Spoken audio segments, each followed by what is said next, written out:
भारत सरकार ने popular front of India और उसके सहयोगियों या मोर्चों को 5 साल की अवधि के लिए तत्काल प्रभाव से गैरकानूनी संघ घोषित कर दिया है।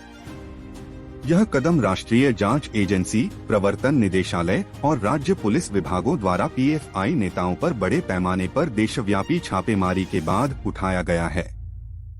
अधिसूचना में केंद्र ने कहा कि पीएफआई कई आपराधिक और आतंकी मामलों में शामिल है और बाहर से धन और वैचारिक समर्थन के साथ देश के संवैधानिक अधिकार के प्रति अनादर दिखाता है।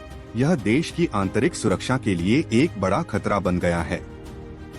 गैरकानूनी गतिविधियां रोकथाम अधिनियम 1967 का 37 की धारा 3 की उपधारा 1 द्वारा प्रदत्त शक्तियों का प्रयोग करते हुए केंद्र सरकार ने एतद द्वारा popular front of India (PFI) और इसकी घोषणा की। Rehab India foundation, campus front of India, all India imam council, national confederation of human rights organisation, national women's front, junior front, empower India foundation और रिहैब फाउंडेशन केरल सहित संबद्ध या सहयोगी या मोर्चे एक गैरकानूनी संघ के रूप में अधिसूचना पढ़ी।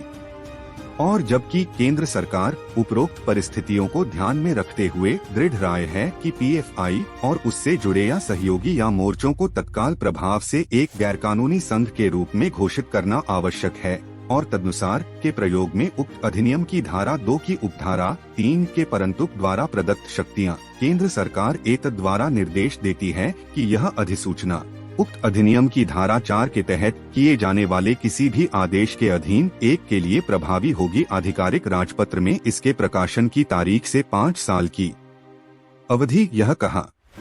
अधिसूचना में कहा गया है कि सरकार की राय है कि पीएफआई की गैरकानूनी गतिविधियों पर तत्काल कोई रोक या नियंत्रण नहीं है, जबकि वे अपनी विध्वंसक गतिविधियों को जारी रखते हैं, सार्वजनिक व्यवस्था को बिगाड़ते हैं और आतंक आधारित प्रतिगामी शासन को प्रोत्साहित करते हैं।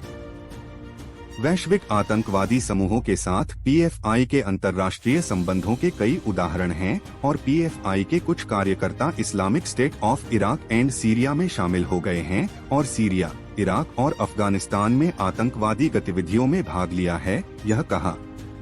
विभिन्न मामलों में जांच से पता चला है कि पीएफआई और उसके कार्यकर्ता बार बार हिंसक और विध्वंसक कृत्यों में लिप्त रहे हैं।